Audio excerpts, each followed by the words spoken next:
우리를 시험에 들게 하지 마시옵고 다만 악에서 구하시옵소서. 한 번 더 읽습니다. 우리를 시험에 들게 하지 마시옵고 다만 악에서 구하시옵소서. 아멘. 우리를 시험에 들게 하지 마시옵고 다만 악에서 구하시옵소서. 얼마나 정말 합당한 기도인지 모릅니다. 얼마나 우리 마음에 가만히 생각해 보면 이보다 더 필요한 기도가 있을까? 이보다 더 필요한 기도가 있을까? 그런 생각이 듭니다. 기도에는 최대치가 있습니다. 최대급이 있고요. 최소급이 있어요. 뭐 오늘 그 떡볶이 전다인데 그 초등학교 애가 뭐 영어를 하더라고요. 그러면서 김인숙 집사님한테 그거 아냐고 그랬는데 김인숙 집사님이 우리도 옛날에 공부했다 이런 말씀 하셨어요. 그러니까 생각이 나요. 최대급이 있고 최소급이 있어요. 최고로 큰 거를 가리키는 말이 있고 최고로 작은 걸 말하는 거예요. 우리가 흔히 하는 말로 맥시멈 얼마냐 미니멈 얼마냐 이런 말 하잖아요. 그것처럼 최대로 하면 얼마고 최소로 하면 얼마냐 이런 뜻이죠. 자 여러분, 최대급의 기도는요, 아버지여 이름이 거룩히 힘을 받으시오며 나라가 임하시오며 뜻이 하늘에서 이루어진 것 같이 땅에서도 이루어지이다. 엄청 크지요. 무지하게 커요. 기도가 너무너무 커요. 어디서부터 어디까지인지 가늠하기가 어려워요. 봐보세요. 하나님의 나라가 임하시오며 뜻이 하늘에서 이루어진 것 같이 땅에서도 이루어지이다. 도대체 그 뜻이 얼마나 큰지 우리가 알 수가 있습니까? 사도 요한이 눈이 열려가지고 하늘을 봤는데 사도 요한이 감당이 안 되는 거잖아요. 다니엘이 눈이 열려서 하나님 보여서 봤는데 부르부르 떨어가지고 몇 날 며칠 일을 못하고 죽은 사람처럼 떨고 있었다 그랬습니다. 그 나라에서 벌어지는 일을 어떻게 우리가 안다고 이 땅에서 이루어달라고 기도를 한단 말입니까? 지금까지 우리는 너무 좀 같은 이 기도를 우리 예수 믿고 지금까지 수천 번 했을 겁니다. 수천 번. 하늘에 계신 우리 아버지의 이름이 거룩히 힘을 받으시면 이 기도 수천 번 했는데요. 정말 감당할 수 없는 기도를 수천 번 한 거예요. 감당할 수 없는 기도를. 줘도 받을 능력이 없는 기도를 했단 말입니다. 어떤 의미에서는 최소치로 우리는 좋겠죠. 일용할 양식을 주옵소서. 이것만 족하지 않습니까? 이것마저도 감당이 안 돼요. 일용할 양식 만나줬더니 감당이 안 돼요. 이 광야에 있는 사람들에게. 그걸 어찌할 줄을 모릅니다. 그거 갖고도 하나님이 뭐냐면 시험해 본다 그랬어요. 이 작은 만나의 시험도 이기지 못한 게 우리 사람입니다. 최대치의 기도가 있고 최소치의 기도가 있는데 우리 주님은 우리에게 가르쳐주신 기도에 사람이 품어야 될 최대의 기도를 가르쳐 있어요. 그리고 이거를 뭐라 하느냐면 이 주기도문을 처음 말씀드릴 때 이게 우리 기도, 주님이 가르친 기도의 궁극적인 목적이라 했어요. 마지막이라 했어요. 그리고 사람의 기도는 이보다 더 클 수가 없다. 이게 경계선이라고 그랬어요. 그리고 이 하나님의 나라의 성질, 이 성격을 넘어갈 수 없다. 이게 뭐라고 그랬습니까? 범위라고 그랬어요. 우리 기도는 이 범위 안에 있어야 된다고요. 하나님의 나라라는 이 질서가 범위 안에 있어야 된다고요. 하나님의 나라 질서를 벗어난 걸 요구하면서 크기는 작을 수 있어요. 그런데 사기 한번 칠 테니까 하나님 봐주세요. 이런 기도는 하나님의 뜻이 하늘에서 있지 땅에서 이루어지이다. 이거에 성격상 안 맞아요. 그죠? 자질구레하지만 성격상 안 맞다고요. 크지는 않아도. 제가 혓바늘 나서 그러니까 조금 발음이 이상하더라도 이해하십시오. 자, 이게 우리가 지금까지 해온 기도예요. 엄청나게 큰 기도를 해온 겁니다. 어디서부터 시작되는지 어디에 그칠지 모르는 기도. 근데 우리 주님은 그 기도를 하라 그랬어요. 철저히 하나님밖에 알 수 없고 하나님밖에 할 수 없는 그 기도를 우리 보고 하라 그랬어요. 그런 기도를 할 수 있다는 자체가 곰곰이 생각하면 얼마나 감사한지 모릅니다. 오늘 우리가 해야 할 기도, 우리 주님이 가르쳐 주신 기도는 최소의 기도입니다. 최소의 기도는 내 존재마저도 내 힘으로 유지할 수 없는, 산소호흡기 꼽아놓은 사람들을 보시죠. 이분들은 뭐하고 있냐면요, 최소의 일을 하고 있어요. 숨쉬기 운동, 우리가 그렇게 좋아하는 숨쉬기 운동. 최소의 행위입니다. 그런데 여러분, 그 최소의 행위마저도 누군가 산소호흡기를 꼽아줘야 되죠. 떼버리면요. 그 최소의 행위, 생존하는 것마저도 불가능합니다. 우리 주님은 최소의 행위를 기도하라 그랬습니다. 일용할 양식 달라고 기도하라 그랬어요. 일용할 양식마저도 우리는 어떻게 해결할 수가 없습니다. 죄를 용서해 주십시오. 최소의 기도입니다. 여러분, 먹지 않으면 죽고 용서받지 못하면 영원한 죄인으로 사는 겁니다. 영원한 죄인으로 영원히 그 신분을 갖고 사는 겁니다. 나 주변의 이야기가 아니고 그건 나의 이야기입니다. 나. 그렇죠? 내 주변에 있다고 해서 이 물컵 뚜껑이 죄인 되는 거 아닙니다. 나만 죄인입니다. 일용할 양식이 없다고 얘가 굶는 거 아닙니다. 내가 굶는 겁니다. 즉 사람 자신의 이야기입니다. 어디서부터 시작되고 뭐가 문제인지 알 수 있습니다. 나의 이야기니까. 일용할 양식 주십시오. 죄를 용서해 주세요. 이 땅에 생존하는 동안 나는 먹지 않고 살 수 없습니다. 하나님, 근데 먹지 않으면 나는 존재가 불가능한데 하나님 이거 지켜줘야 됩니다. 용서해 주십시오. 용서 안 해주면 저는 죽고 나서도 내 영혼은 살 건데 나중에 부활도 한다는데 용서받지 못한 몸으로 나는 영원히 삽니다. 즉 지옥입니다. 이거는 내 주변의 이야기, 내가 그토록 좋아하는 걸 끄고 같이 가는 게 아니고 바로 나 혼자 이야기입니다. 이거 해결됩니까? 불가능합니다. 그래서 최소치라는 겁니다. 이건 어디에 문제 있는지 알아요? 내 문제예요, 내 문제. 그렇죠? 내 입으로 밥이 들어가고 내가 용서를 받고 내가 용서도 하는 거죠. 너무나 절박합니다. 그래서 길지 않아요. 절박한 문제는 길지 않아요. 물에 빠져 죽은 사람이 살려주세요. 불에 타 죽은 사람도 살려주세요. 병 들은 사람 제발 살려주세요. 한마디면 족합니다. 내가 어쩌니까 수술을 어떻게 해줘, 약을 어떻게 해줘, 이런 소리는 할 필요 없습니다. 이거는 도움을 주는 사람이 알아서 하는 겁니다. 물에 빠진 사람이 나는 구명투부가 마음에 안 드니까 보트를 보내달라는 헬리기를 이거는 구해주는 사람이 알아서 할 일입니다. 짧습니다. 내 이야기입니다. 너무나 절박한 이야기입니다. 꼭 필요한 이야기입니다. 그래서 짧아요. 짧기 때문에 이것이 매우 절박하다는 걸 알 수 있고요. 이것이 꼭 필요하다는 것, 우리 입에서 반드시 나와야 되는 기도라는 걸 알 수 있어요. 참 감사하게도 우리 주님의 기도는 짧아요. 이거 외우려면 엄청 힘들었을 건데 짧아요. 그런데 다시 말씀드리지만 짧다는 것은 그만큼 필요하다는 거고 잡다한 이유를 붙일 필요가 없을 정도로 당연한 기도라는 겁니다. 그만큼 절박한 기도라는 거예요. 부모 공경에 이유를 대면 된다고 안 된다고? 안 됩니다. 부모 공경에 이유를 대면 천해집니다. 부모 공경이라는 말 자체가 천해진다고요. 뭐 해줘서 해주고 뭐 해줘서 부모 공경 뭐 해서 그럼 그거 갚으면 끝나는 겁니까? 가치가 없어져요. 하나님을 경배해야 됩니다. 단순합니다. 아버지니까요. 우리 하나님 아버지니까. 거기에 뭐 이유를 갖다 대면 하나님이 빵 줘서 뭐 줘서 뭐 해줘서 그러면 그때부터 하나님을 예비하는 것은 천박해집니다. 계산입니다. 계산. 시험에 들게 하지 마시옵고 악에서 구해달라는 기도도 최소의 기도입니다. 여러분, 용서는 받았지만 우리는 또 용서받을 죄를 지을 수밖에 없는 사람입니다. 정말 우리가 듣기도 싫고 생각하기도 싫은 지옥에 던져질 운명에서 나를 구해달라는 이 기도는 무엇을 더해달라는 기도가 아니라 없애달라는 기도입니다. 그래서 최소한의 기도입니다. 저 뒤에 떠들고 있는 저희 아이들도 있습니다. 여기 계신 분들은 저보다 더 빨리 자녀를 이렇게 양육해 봐서 더 잘하실 겁니다. 자녀가 자랄수록 부족분을 채워줘야 되는 게 있는가 하면 어디선지 모르게 불량한 것을 몸에 담고 왔어요. 마음에 담고 왔어요. 그거를 빼주고 씻어줘야 될 부모의 책임도 있습니다. 그것도 교육의 한 부분입니다. 그런데 그거는 더해주는 것은 최대치라면 빼주는 것은 최소치입니다. 최소한의 것을 유지하기 위해서는 불량한 것이 더해지면 안 되죠.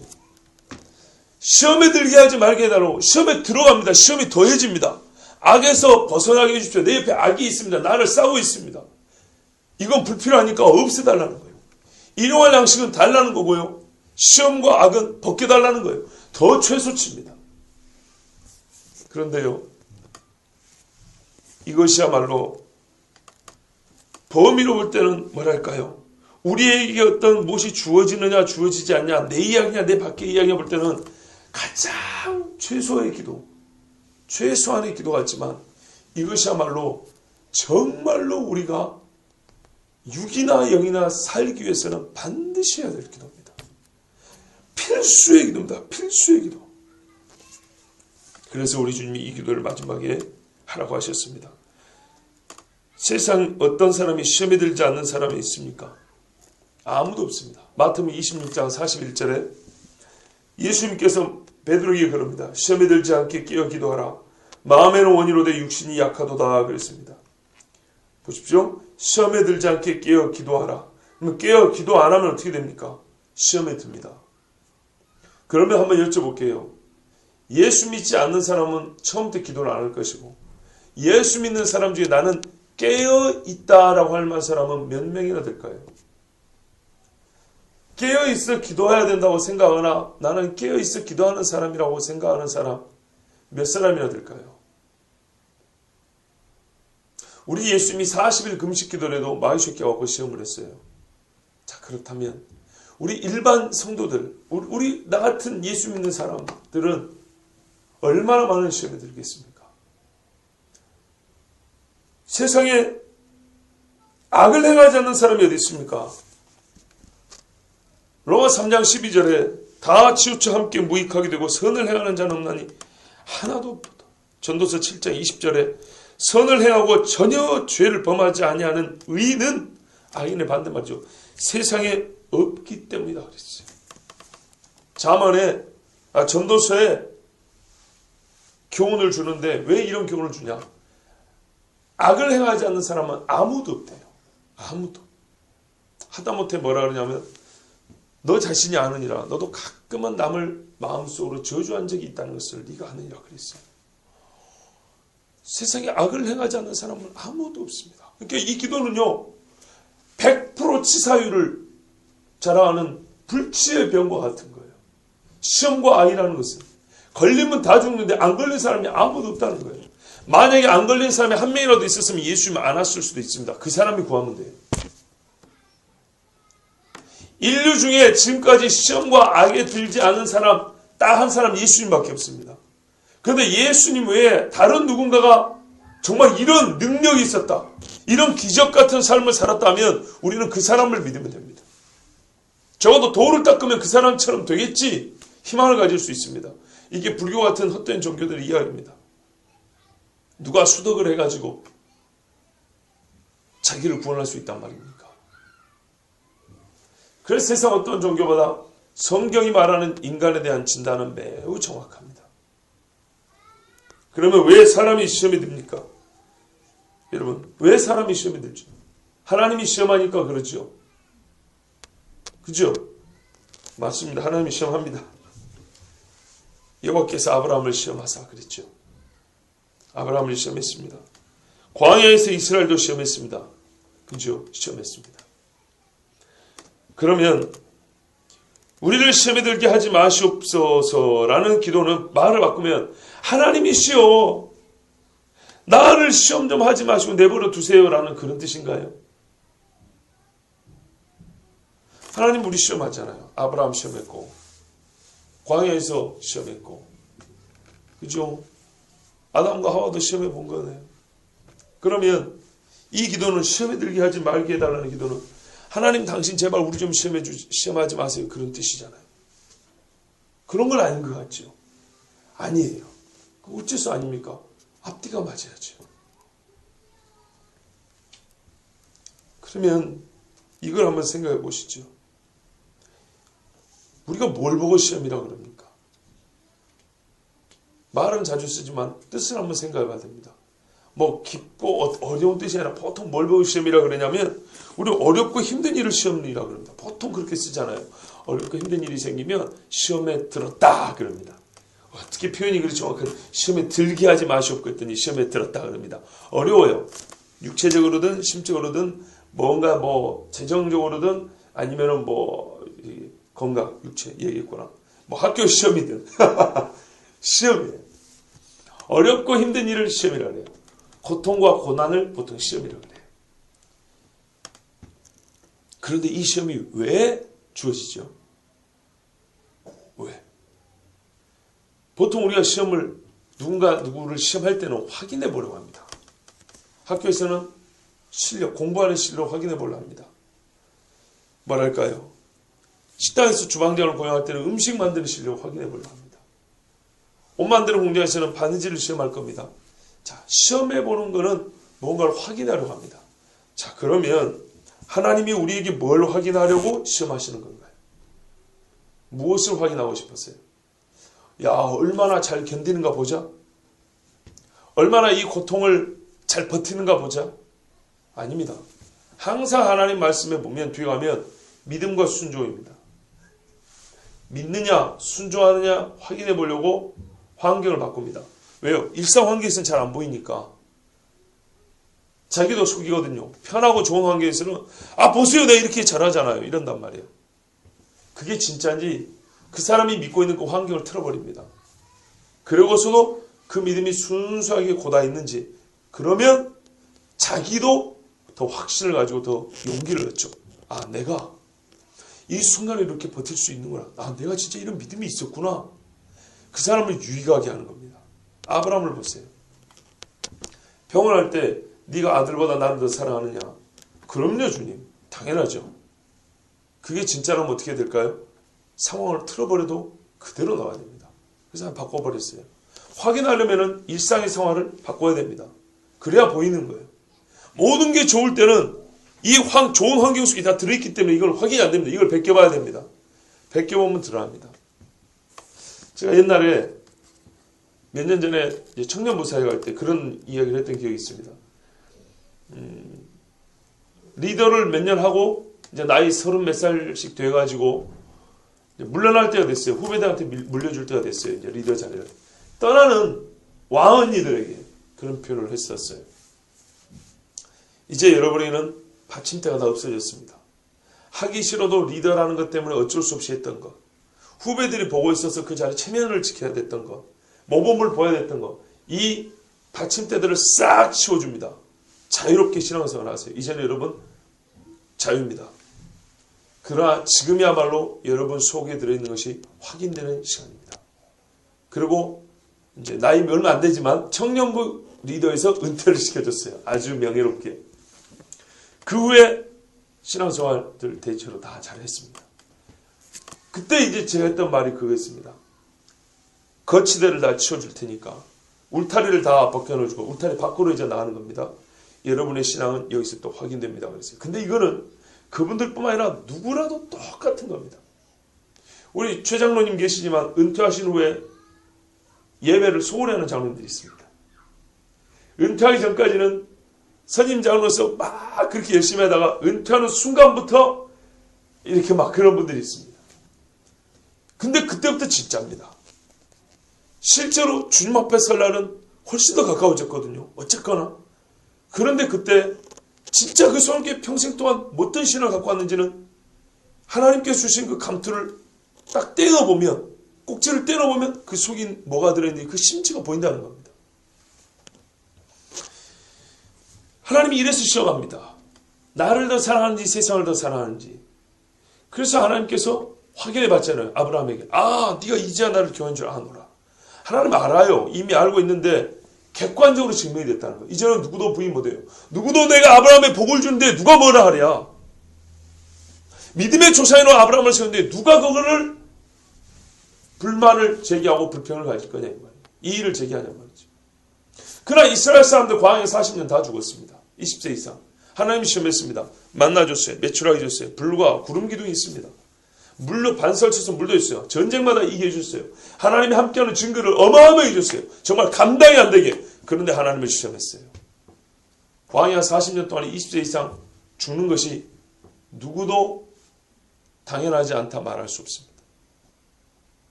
당연합니다. 하나님이 확인해 보고 싶은 거였어요. 믿음, 순종, 사랑이었어요. 시내산 앞에 왔을 때도 하나님께서 말씀했습니다. 너희가 내 말에 언약에 순종하면 너희는 내 소유가 되고 거룩한 제사장 나라 되고 거룩한 백성이 된다 그랬어요. 하나님의 자녀가 되는 이 소유, 내가 너희를 철저히 주권으로 인정한다. 인도한다. 그러면 너희가 어떻게 사냐 이 땅에서 하나님과 이스라엘 관계가 소유 관계로 맺어지잖아요. 그 다음에는 내 소유 너희는 이 땅에 이 열방을 향해서는 제사장으로 살아간다. 이 엄청난 복을 주셨어요. 이름하여 이런 사람을 거룩한 백성이라 한다. 유대인, 아메리카인, 한족, 훈족, 티베트족, 쿠르드족, 한국 사람, 일본 사람, 중국 사람이 있어도 세상 어떤 백성과 민족을 가리키는데 거룩한 백성이라고 붙이는 경우는 한 번도 없어요. 세상에 어떤 민족도 순전히 악한 민족은 없어요. 한국 사람도 악해요. 일본 사람 악한 거, 중국 사람도 악해요. 중국 사람 중에도 착한 사람이 있고 미국 사람 중에도 착한 사람 엄청 많아요. 일본 사람 중에도 착한 사람 많이 있어요. 그러나 세상 어떤 민족도 그 민족을 통틀어 거룩한 백성이라 한 적은 한 번도 없어요. 그렇게 부를 수가 없는 겁니다.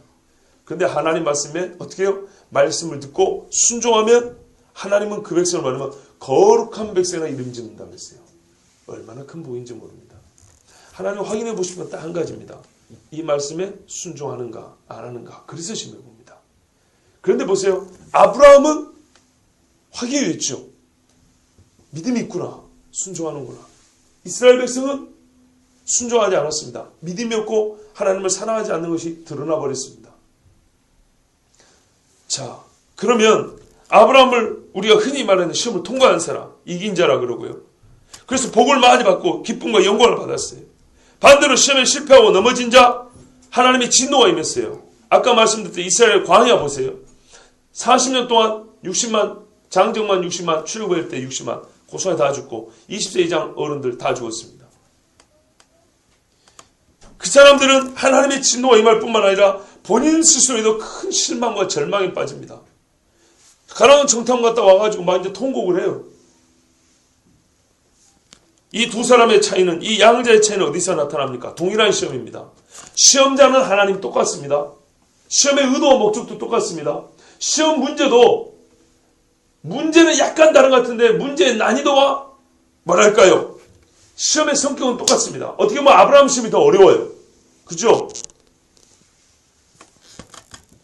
아들을 살리고 싶은 욕구. 정말 아들을 내 손으로 죽였는데 죽이고 싶지 않은 마음이 크겠습니까? 아니면 배고프니까 양식을 달라, 고기를 달라, 고라자손처럼 나도 제사장 시켜달라, 이런 명예욕이 더 크겠습니까? 식욕과 명예욕이 더 클까요? 아들을 살리고 싶은 욕구가 더 클까요? 아들을 살리고 싶은 욕구가 더 크죠? 말하자면 더 큰 시험이에요, 아브라함의 시험이. 근데 아브라함이 이겼어요. 근데 이스라엘 백성은 더 작은 시험인데 못 이겼습니다. 뭐 때문에요? 욕구와 욕망. 요것 때문입니다. 아브라함은 그 욕구와 욕망보다 하나님을 더 사랑하고 하나님 말씀 순종하고 믿는 것이 더 컸다는 얘기고요. 이스라엘 백성은 아브라함보다 더 작은 욕구를 갖고 있었지만 하나님을 사랑한 것이 그것에도 미치지 못했다는 얘기입니다. 정욕 때문입니다.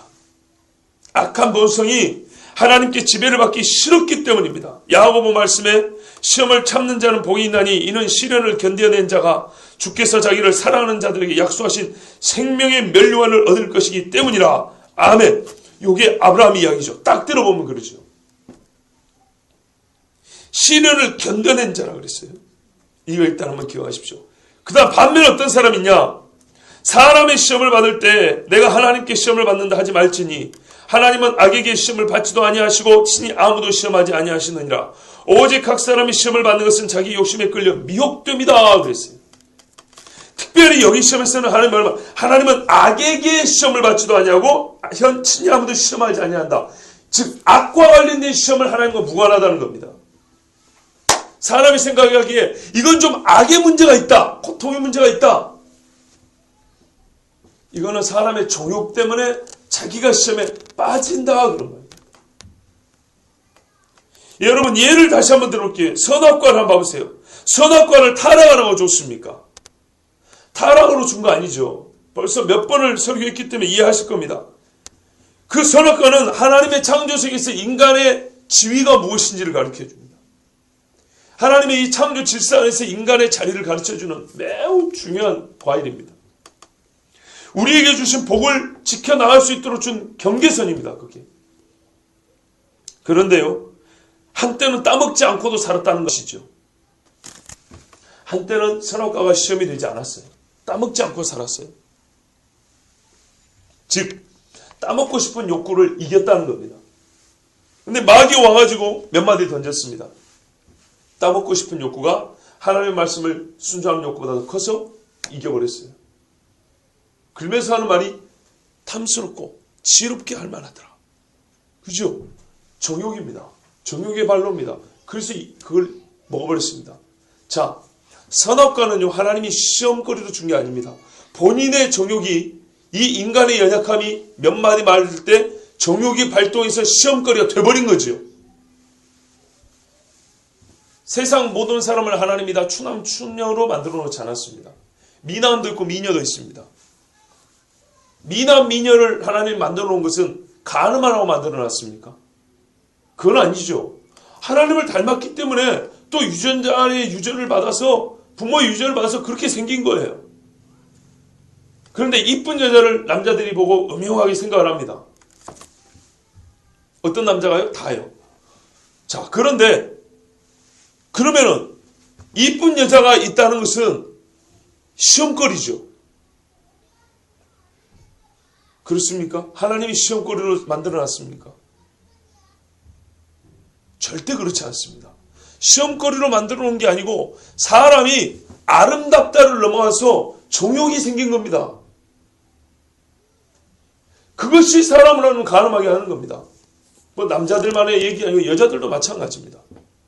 운동선수들 보면 되게 여성 팬들이 막 쫓아다니죠. 예. 남자들이 근육질이고 운동을 잘하는 것은 여자들로 하여금 음흉한 생각을 하라고 그렇게 하는 게 아니에요. 본인이 건강하려고 하나님이 만드는 그 창조 질서 안에 그렇게 아름다운 몸을 갖고 있는 거예요.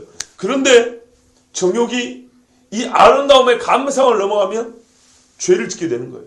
박물관이나 전시장 가서 그림을 보고 와 멋지다. 여기서 멈춘 사람이 있어요. 하나님은 그렇게 감상으로 준 거예요. 그런 예술의 감각을 줬어요. 그런데 저거 한 점 어떻게 훔쳐가 볼까? 이거는 하나님이 준 게 아니에요. 그러려고 그림 그려놓은 게 아니라 이 말이죠. 자, 이런 뜻에서 보면 시험을 당할 때 하나님이 사람을 시험한다고 하지 말고 자기 정욕 때문에 시험에 당한다고 이렇게 솔직하게 인정하라 그랬습니다. 이스라엘 백성이 이래서 넘어진 겁니다. 아담이 이래서 넘어졌어요. 다윗을 봐보세요. 다윗 왕 되고 싶어요. 하나님이 기름까지 부어줘 버렸어요. 예언까지 해주고. 사울 없었으면 좋겠어요. 안 쫓아다니면 좋겠어요. 그런데 어쩝니까? 그거보다 하나님을 경외하는 게 더 커요. 살려줍니다. 2번, 3번 살려줍니다.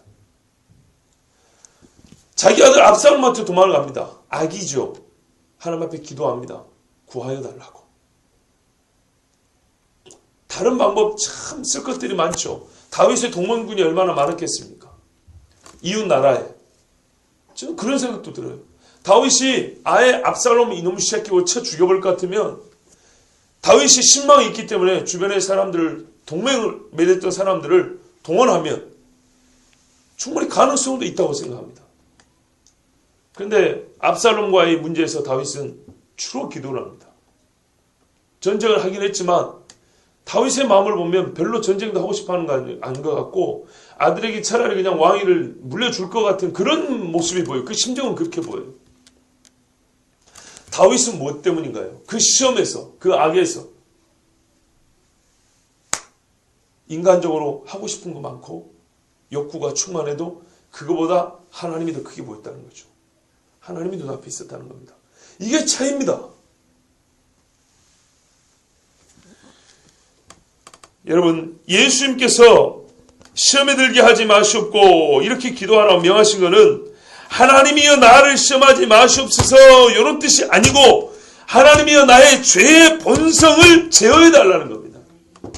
이 정욕을 이길 수 있도록 이거를 제어해달라는 겁니다. 진짜 시험에 드는 이유는 이것 때문이기 때문에.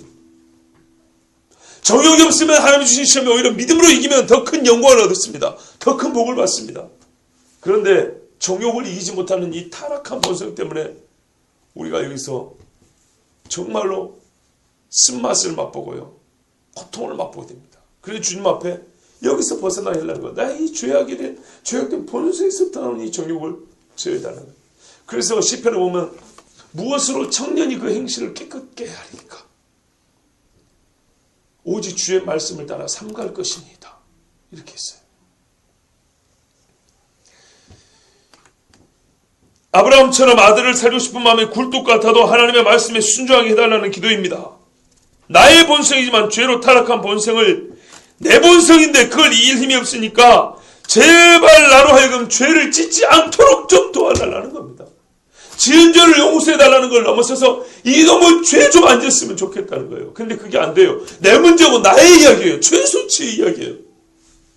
아무도 모르는 내 속에서 일하는 이야기입니다. 마귀가 악한 본성을 자극하더라도 그것을 제어할 힘을 달라는 기도입니다. 얼마나 절박하고 얼마나 일이야말로 땅바닥을 손톱으로 막 긁고 정말 짜듯이 해야 이 시험에서 피할까 말까. 그 정도로 절박하고 그 정도로 뭐랄까요, 무시무시한 현실 앞에서 내뱉는 기도가 아닙니까? 제가 7살 때 홍수에 떠밀려가지고 안 죽으려고 그 고랑 바닥을 손톱으로 막 긁었어요. 손톱이 빠졌어요. 피범벅이 됐어요. 다 그 생각이.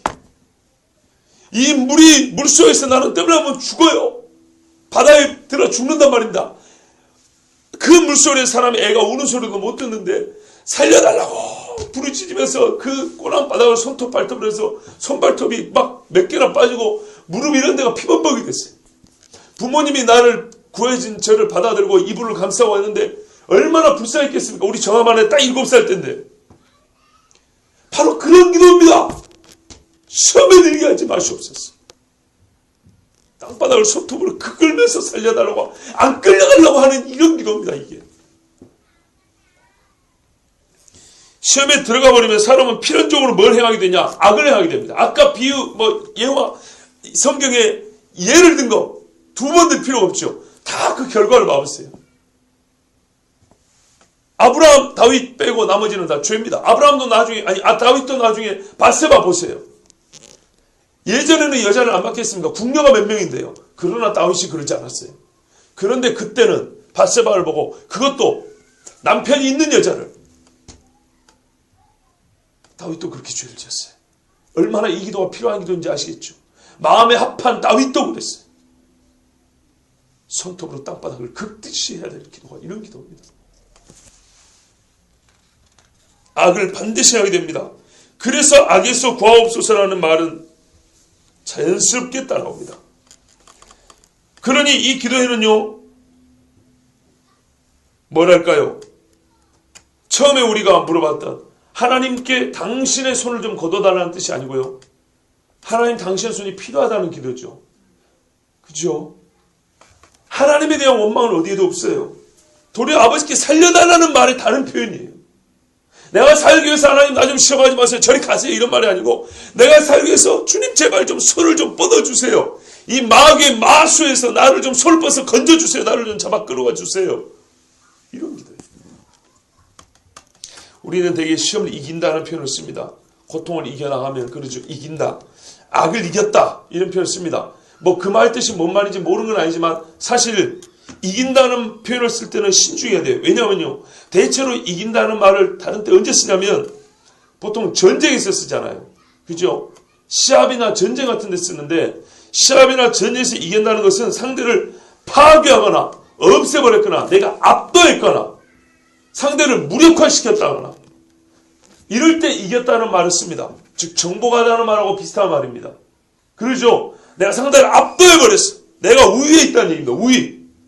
우위에 있어서 걔를 죽여버렸거나 밟아버렸거나 파괴시켜버렸거나 힘이 없게 무력화시켜버렸거나 이럴 때 이겼다라는 표현을 씁니다. 그런데 우리가 시험을 압도합니까? 악을 파괴시켜버립니까? 성경은 정확한 단어를 씁니다. 시험을 이기게 하옵시고 악을 이기게 하옵시고 아닙니다. 기껏해야 매우 소극적입니다. 들어가지 않기만 해주세요. 벗어나게만 해주세요. 왜요? 이 악과 시험은 이 더러운 정욕기에서 일어난다 그랬죠. 이 정욕을 양식을 먹고 사는 놈이 있어요. 인간의 타락한 본성을 양식으로 먹고 힘을 얻는 놈이 있어요. 이 타락한 본성이 없어지지 않는 한 이 존재는 없어지지 않아요. 그건 마귀예요. 마귀. 마귀는 어디서 힘을 얻냐? 사람의 타락한 본성에서 힘을 얻어요. 이 세상에 지금도 70억에 가까운 마귀의 지지자들이 있습니다. 마귀, 마귀, 마귀 하는 이런 외치는 심정을 가진 사람이 70억에 가까워요. 그 중에 예수 믿는 사람 몇 명 있겠죠. 그러나 일단은 대부분의 사람은 그 심정이, 그 영혼이 친마귀죠. 마귀의 힘을 잃을래야 잃을 수가 없어요. 이 땅은 완전히 그래서 마귀의 세상입니다. 세상 권세 잡은 자, 공중 권세 잡은 자. 하나님 말씀 정확합니다. 이 땅에서 우리가 시험을 이기는 것, 악을 이기는 것 절대 불가능합니다. 시험과 악을 파괴해서 없애버리는 것 불가능합니다. 기껏해야 여전히 존재하는 시험과 악에서 우리는 보일 듯 말 듯한 어떤 게요, 아지랑이 같은 손을 이렇게 자꾸 이렇게 뻗치고 있는 그 손을 말미잘처럼 이렇게 막 하지만 제피면 확 잡아버리는 이 마귀의 이 마술을 벗어나는 것. 딱 이 정도일 뿐입니다. 악은 여전히 저기서 힘을 발휘하고 있어요. 술집은 버젓이 있어요. 유혹에서 아니 안 들어가고 피하는 것이 뿐이지 내가 술집을 불태워버리거나 막 부셔버리거나 술집 사장의 마음을 변화시켜서 막 교회로 그 자리에 끌고 온다거나 그런 일은 불가능합니다.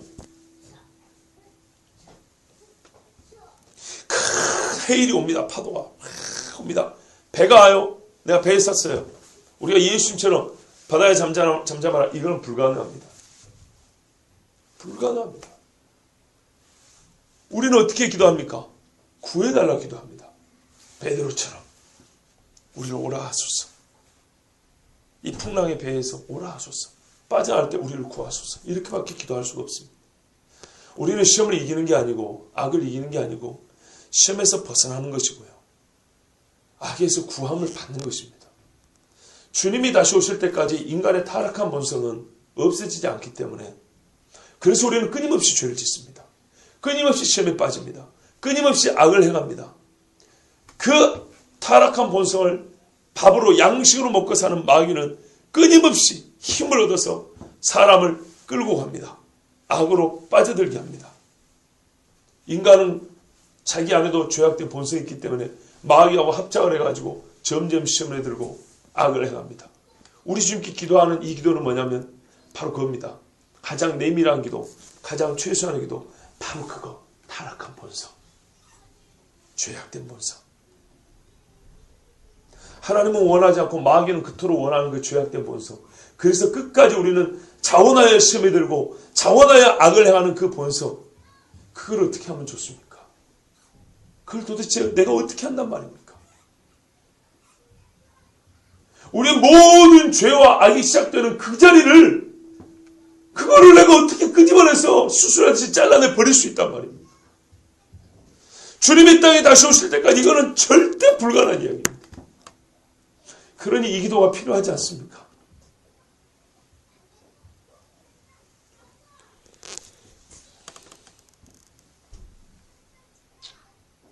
사람은 시험을 찾아갑니다. 스스로 악을 끌어들입니다.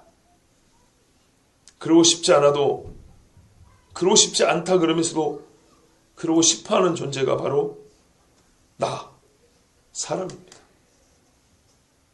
끌려가기 싫고 어둠에서 벗어나고 싶다면 진정 우리가 해야 될 기도는 뭐냐면 하나님 살려주세요. 살려주십시오입니다. 물에 빠진 사람이 긴 말이 필요 없다 그랬죠. 살려주십시오입니다. 시험에 든 사람은 시험의 힘은 약해지지 않습니다. 시험은 그대로 있습니다. 시험을 파괴할 수는 없습니다. 죄악된 본성이 그대로 있고 마귀가 존재하는 한 이건 없어지지 않습니다. 주님 다시 오실 때까지는 이 세상은 점점 악으로 가득 찹니다. 사람이 할 일은 여기서 나를 구해달라는 것뿐입니다. 여기서 살려달라는 겁니다. 내 힘으로 내가 마귀의 힘을 공급해주는 죄악된 본성을 갖고 있으니 이걸 어떻게 내가 벗어나겠습니까? 계속 빠져들 뿐이지. 그래서 주님 요거를 붙잡으시고 살려주세요. 이거밖에 우리 할 기도가 없습니다. 그래서 이것은 뭘 더하는 게 아니라 벗어나는 매우 소극적인 이야기고 최소한의 이야기지만 이 일에는 정말 큰 힘이 필요합니다. 그래서 큰 힘이 필요합니다. 왜요? 어떤 일이 있어도 없어지지 않을 것이니까요. 밥을 먹으면 배는 불러도요. 사람이 의를 행한다고 해서 죄악된 본성 자체가 없어지지 않습니다. 죄악된 본성을 가지고 있지만 성령이 함께 하셔서 우리가 의를 행할 수 있는 것이지 타락한 인간의 이 본성은 없어지지 않습니다. 그래서 이 죽을 때까지 우리가 주님 앞에 설 때까지 이 타락한 본성을 제어할 힘은 우주보다 더 큰 힘이 필요한 겁니다. 가장 좁은 공간에서 일하는 나의 영혼에서 나의 심령에서 일어나는 일이지만 이것을 붙잡고 제어하는 데야말로 진짜로 큰 힘, 우주를 움직이는 하나님의 그 힘이 바로 여기에 작동을 해야 됩니다. 세상에서 가장 움직이기 힘든 게 이거죠.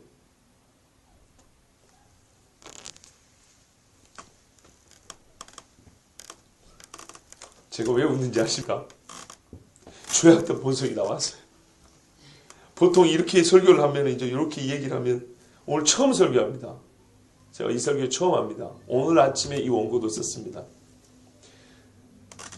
고기를 끄떡끄떡 한다든지 그렇다든지 아멘 한다든지 이러는데 여러분은 너무나 평온하셔가지고 잠시 조금 어찌해야 될 바를 몰라서 저도 이 설교할 때 아까 살려주세요 살려주세요입니다. 이게 아니고요.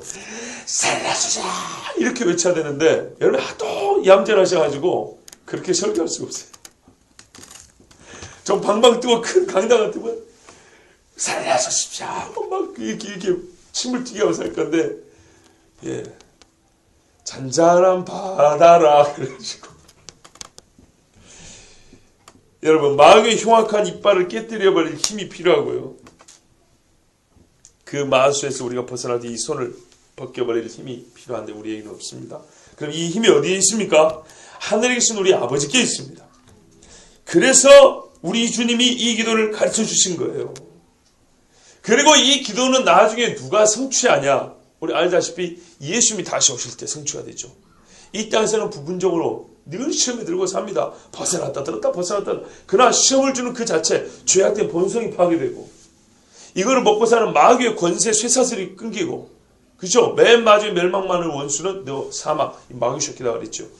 요건 언제라면 주님이 다시 오실 때 아닙니까? 부활장이라고 하는 고린도서 15장에 24에서 26절 보시면 그 후에는 마지막이니 그가 모든 통치와 모든 권세와 능력을 멸하시고 나라를 아버지 하나님께 바칠 때라. 그가 모든 원수를 그 발 아래 둘 때까지 반드시 왕노릇 하시리니 맨 나중에 멸망받을 원수는 사망이니라. 요한계시록에 보시면 또 내가 하늘이 열린 것을 보니 보라 백마와 탄자가 있으니 그 이름은 충신과 진실이라. 그가 공의로 심판하며 싸우더라. 그 눈이 불꽃 같고 그 머리에 많은 면류관이 있고 또 이름 쓴 것이 하나가 있으니 자기밖에 아는 자가 없고 또 그가 피 뿌린 옷을 입었는데 그 이름은 하나님의 말씀이라 칭하더라. 하늘에 있는 군대들이 희고 깨끗한 세마포를 입고 백마를 타고 그를 따르더라. 그의 입에서 이한 검이 나오니 그것으로 만국을 치겠고 친히 저희를 철장으로 다스리며 또 친히 하나님 곧 전능하신 이의 맹렬한 진노의 포도틀을 밟겠고 그 옷과 그 다리에 이름 쓴 것이 있으니 만왕의 왕이요 만주의 주라 하였더라. 아멘. 만왕의 왕 만주의 주가 예수님인데요. 그의 이름을 뭐라고 했냐고요? 그 이름은 하나님의 말씀이라. 근데 이분이 뭐예요? 만국을 치고 저희 이 만국을 다스리는 악한 음녀 마귀 새끼 철장으로 다스리며 맹렬한 진노의 포도주를 틀에 넣어서 밟게 하더라. 포도주 틀을 밟게 해가지고 집을 짜듯이 그렇게 심판하더라는 거예요. 그래서 이 기도는 공적으로 주님 나라를 구하는 거예요. 다시 이 기도가 어디로 돌아가지요? 아버지의 나라가 임하시옵고. 이게 이 기도의 궁극적인 목적이라고 그랬죠. 이게 뭐랄까 경계선 울타리라고 그랬죠. 기도의 범위, 기도의 핵심, 하나님의 나라. 주님이 다시 오심. 주님이 다시 오실 때야 완전하게 시험에서 벗어나고 완전히 악에서 우리가 구원을 받는 것입니다. 시험과 유혹을 이기고 싶으십니까? 그러면 우리가 벗어나야 한다는 것을 기억하십시오. 벗어나지 않으면 죽는다는 이 절박한 표현을 기억하셔야 됩니다.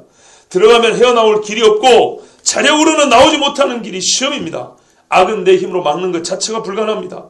반드시 누군가 나를 구해주어야 합니다. 구하여 준다는 말은 성경을 말할 때는 살려줘야 한다는 말입니다. 그래서 우리는 하늘에 계신 우리 아버지 앞에 살려달라고 기도하는 겁니다. 자, 이제 주기도문이 거의 마지막에 다다랐습니다. 오늘 본문만 가지면 여기서 말씀을 마쳐야 되는데 거의 오늘 이 기도가 마지막이기 때문에 앞에 말씀하고 조금 연관돼서 잠시 조금만 더 말씀드리겠습니다. 여러분 한번 생각해 보세요. 왜 지금과 같은 이런 기도를 가르쳐 주셨을까요?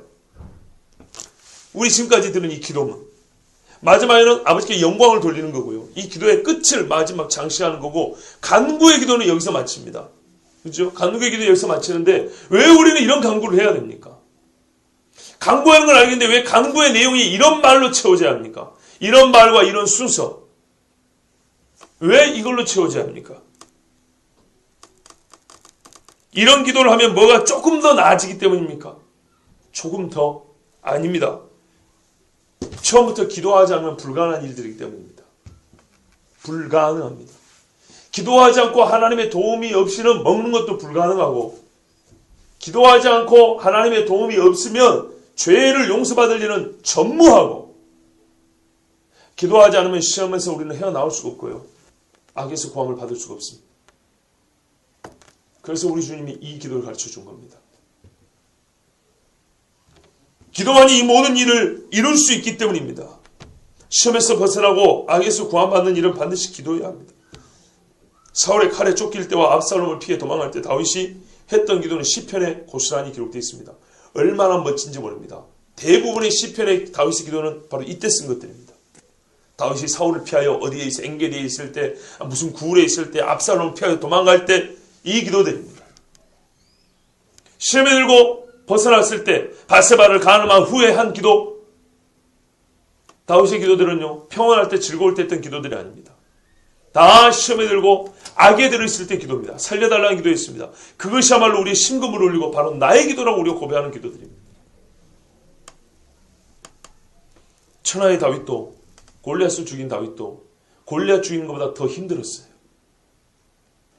골리앗은 죽여서 파괴시켰죠. 악에서는 그저 다윗도 구함받을 뿐이었지 악을 파괴할 수는 없습니다. 우리는 이쯤에서 다시 이 기도의 처음으로 돌아가 봅니다. 주님께서 가르쳐주신 기도는 실제 기도문이라고 그랬고요. 이 기도의 목적과 핵심, 기도의 범위와 경계, 이건 바로 하나님의 거룩과 하나님의 나라가 임하는 것이라고 첫 시간에 말씀드렸습니다. 주기도의 첫 부분은 추상이 아니라 실제로 가시적으로 임하기를 바라는 하나님 나라의 세계상입니다. 하나님 나라가 실제로 이 땅에 가시적으로 나타내는 바라는 거예요. 그리고 요한계시록 실제로 말합니다. 요한계시록 21장에 보면은 자세히 나왔는데 그 중에 첫 부분 1절에서 4절을 읽어드리겠습니다. 또 내가 새 하늘과 새 땅을 보니 처음 하늘과 처음 땅이 없어졌고 바다도 다시 있지 않더라.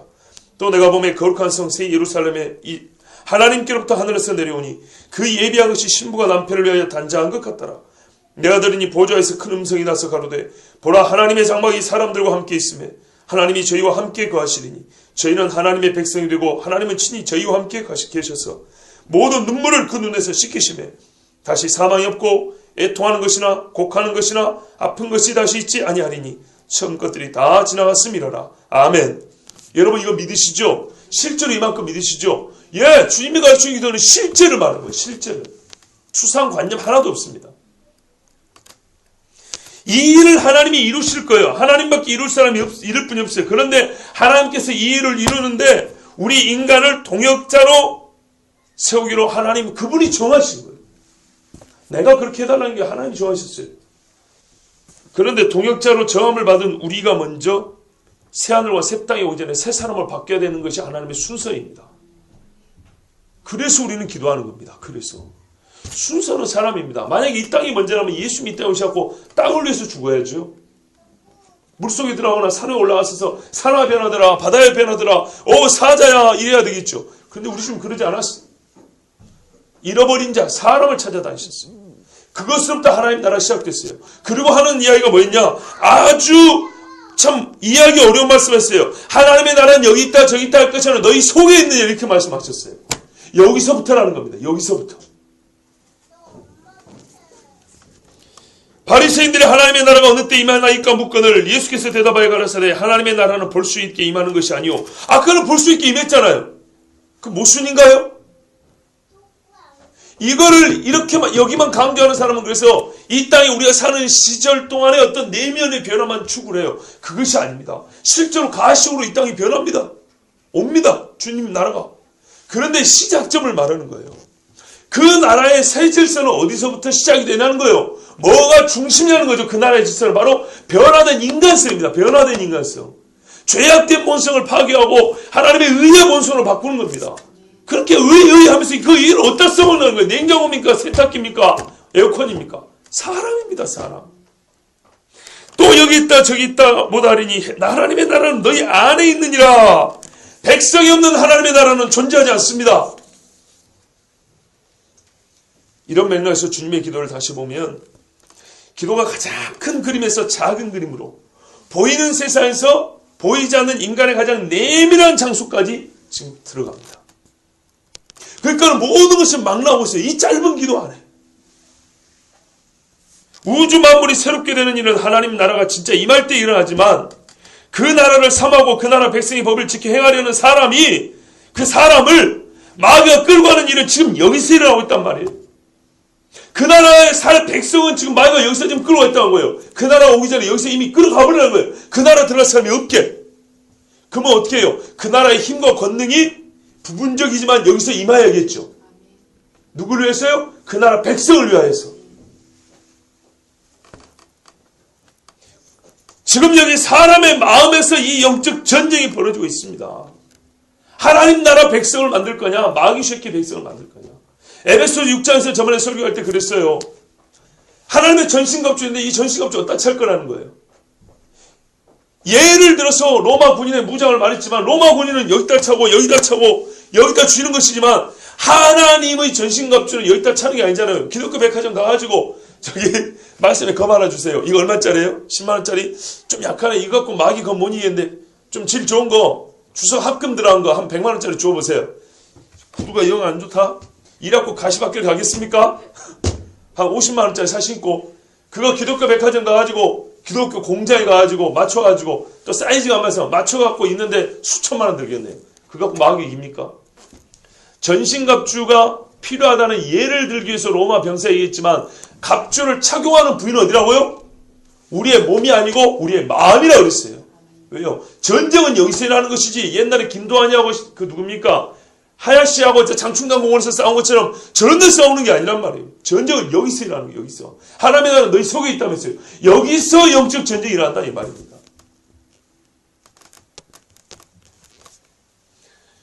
그렇습니다. 실상 가장 내밀한 장소에서의 변화. 일반 사람들은 무언가 구해야 될 필요가 있다고 생각지도 않는 것. 보이는 것 밖에서 구해야 될 것들이 많다고. 우리는 저게 이게 필요하지만 진짜 필요는 이 안에 있죠. 밖에는 더 하는 게 필요하지만 여기는 좀 빼달라고. 뽑아달라고. 죄악된 본성을 좀 뽑아달라고. 악에서 나의 마음을 좀 건져달라고. 근데 일반 사람들이 이거는 생각지도 않아요. 필요성을 느끼지도 않아요. 참 감사하게도 그리스도인은 여기 이것을 제일 크게 필요함을 느껴요. 이 일을. 여러분 다 인정하십니까? 저는 인정이 돼요.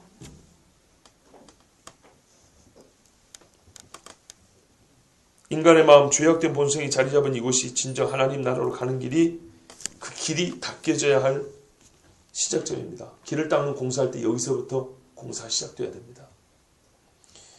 주님이 오시기까지 현실 세계에서 하나님 나라는 바로 여기서 시작됩니다. 나의 죄악된 본성에 하나님의 힘이 역사하셔야 하나님 나라의 여행이 가능합니다.